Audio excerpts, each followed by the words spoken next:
in the interest of the people of Scotland, a government that works as hard as the great people of Scotland do, and a First Minister that shares the ambition of our nation. That's the choice, and that's the campaign we relish. Thank you so much. I'll now open up for questions. I'll take James from the BBC. Thank you, James Shane from BBC Scotland. Mr Sarwar, do you think the Prime Minister should have appointed Lord Mandelson as US Ambassador, given the information that he had at the time he did it?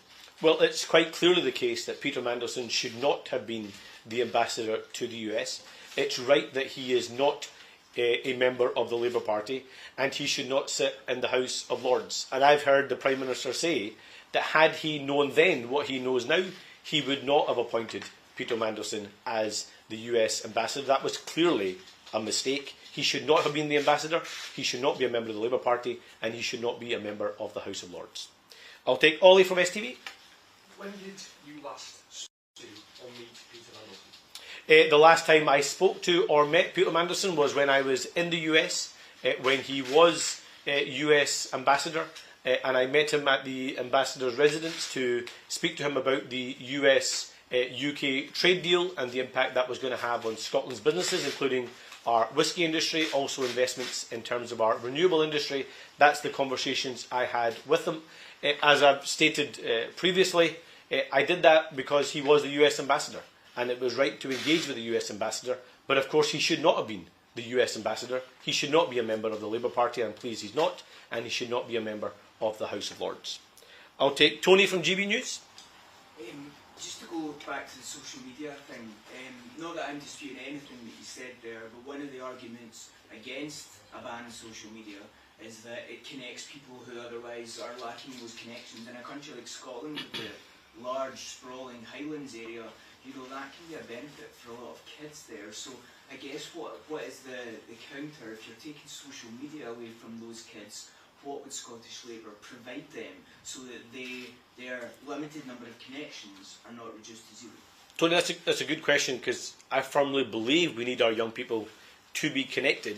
The challenge I would make, though, is I think social media is actually making us more disconnected rather than connected. So yes, they may feel a false connection to a social media personality, but what is happening to the human connections in their own household, human connections at school, human connections in their own communities? Those relationships too often aren't happening because people are on their mobile phones, they're on their screens, and they aren't having those human interactions. So I want young people to be able to thrive and learn at school. I want them to be able to make good friends at school. I want them to have the interactions with their parents in their homes. I want them to be making friends in their communities. I want them to be using our transport system to get around and about Scotland, experiencing new things, making those connections.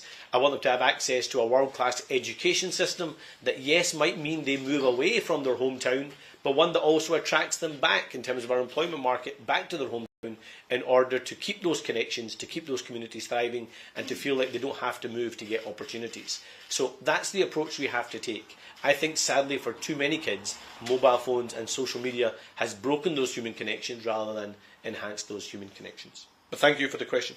Chris from the Daily Record. Anas, this press conference is about the protection of children. But how can you speak credibly about the protection of children when one of your own MSPs, Pam Duncan-Glancy, is close friends with a serial paedophile? Is it not time she had the whip withdrawn from your party?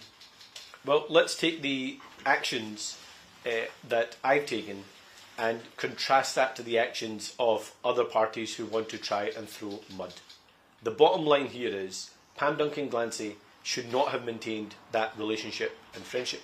She did not give me answers that I felt were good enough. That's why she is no longer a member of the Shadow Cabinet. It's why she is no longer a candidate, but she will remain a MSP for a matter of weeks as we head towards that election campaign. That shows the different approach I will take compared to the SNP, who have one standard and one rule for everybody else and have a different standard and a different rule for themselves. Take the Patrick Grady example as just one. Katrina from the Scotsman. I want to ask about your mobile phone ban. So at the moment the thinking is that head teachers are best placed to decide what happens to their school community. So I wonder how up for the fight you are with head teachers and unions in implementing a Scotland-wide phone ban in schools. I also wonder if you've costed it, because the rollout just for Edinburgh is £450,000, so it's going to be a significant sum to do that if you're looking at a sort of portable high school model. And then, sorry, it's a three-parter. Don't worry. So Borders Council, Edinburgh City Council, Glasgow City Council all give their pupils iPads. I'm sure you read my reporting on this last year, but it's found that they can access porn, they can access inappropriate content through these iPads. Do you have any thoughts on what you're going to do about that? Three very good questions, Katrina. Let me first of all take on the point about head teachers. From my own conversations with head teachers, both in schools that do have a ban and schools that don't have a ban, is actually we're putting the responsibility and the argument onto the heads of head teachers, when in actual fact they would prefer a clear ruling came from government, so that they're not getting challenged by parents or kids and then finding themselves in difficult situations. So I think we should take that responsibility and that pressure off head teachers and teachers, and instead let them focus on what they should be doing, which is making sure we have a safe environment for teachers and for pupils in classrooms and in schools, and focus on the education. So I think this actually supports teachers and head teachers, and yes, I'm willing to have the argument with anybody, because protecting our children, keeping them safe and teachers safe in the classroom, I think is paramount duty of any government. In terms of cost, of course there will be a cost, but it depends on which model you use. I've seen some schools, for example, using a locker model. I've seen others using a magnetic pouch model where you can open and close the pouch. Some people will have seen it from when they go to concerts. These are all different approaches we can take. They would have different cost implications, but of course they'll be set out in much more detail as we head towards the election and beyond. But we can't use what is a relatively modest cost as a reason not to take action when it comes to the safety of our pupils and for teachers in the classroom. And on the point you make about iPads, I think that is a really, really powerful point. So I wholeheartedly support, let me just be really clear about this, I'm not suggesting we shouldn't have digital education and we shouldn't teach digital literacy to our kids. That is the future of our public services, it's the future of our economy, but we've got to do it in the right way, which means it's focused on education. That's why iPads are important, rather than it being used as an excuse for kids to scroll or to access other materials. And that's why the policing of that, as well as the restrictions that exist on those devices, has to be robust.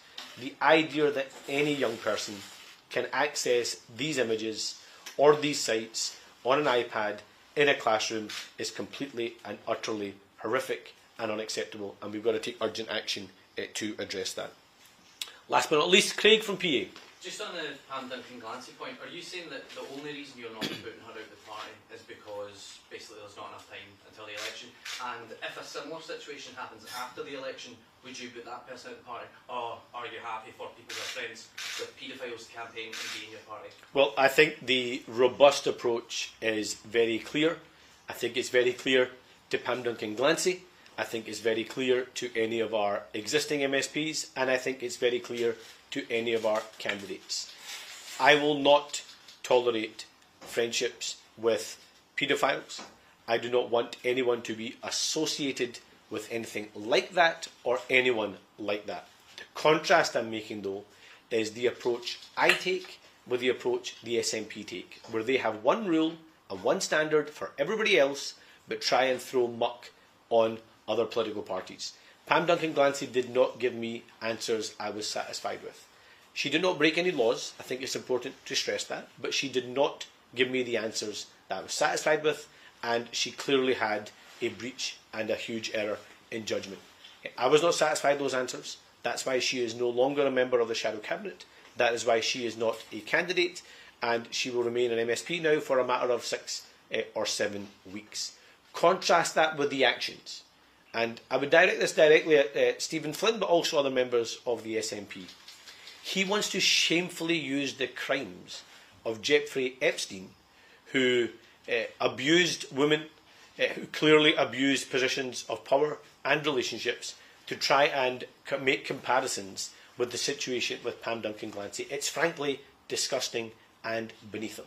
But let's contrast my actions to Stephen Flynn's actions. Pam Duncan-Glancy is no longer a member of the Shadow Cabinet. She is not a candidate come the next election. they stood by and defended and protected someone who was found guilty by standards for sexual offences, Patrick Grady. So if he wants to question my actions and my judgments, I think he needs to seriously question his own actions and his party's judgments. Thank you so much. Nothing else? Thank you so much. Thank you all. Thank you. Just pop the shit back out. Yeah. Thank you, guys.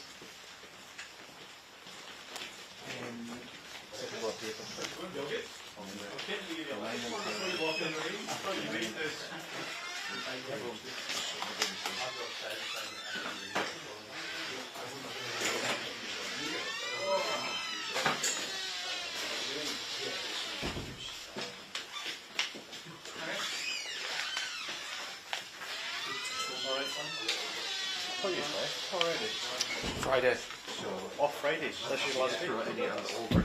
Anyway, I think.